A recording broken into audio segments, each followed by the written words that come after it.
Shalom, shalom, content d'être avec vous ce matin, que Jésus-Christ vous bénisse. Alors, lisons ensemble une portion des Écritures, c'est en Matthieu chapitre 9, versets 36 à 38.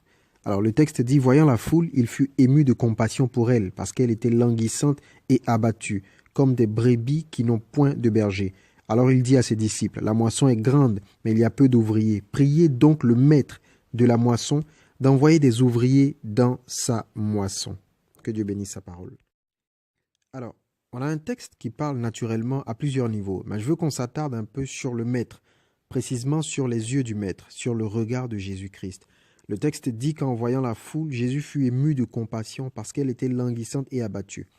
Combien de fois avons-nous manqué de compassion devant les personnes qui nous entourent, des personnes que nous rencontrons chaque jour, des personnes que la vie, que la société a déformées, a transformées, livrées à elles-mêmes. Des personnes qui semblent bien, mais qui, autant sur le plan de l'âme que de l'esprit, sont totalement vides, mortes. Rien qu'en voyant leurs attitudes, des gens dans toutes sortes de vices, totalement asservis au péché. Et à quel point nous n'éprouvons aucune compassion. Bien au contraire, nous les destinons déjà dans nos pensées à l'enfer. Et en plus, nous ne leur montrons pas la solution qui vit pourtant en nous.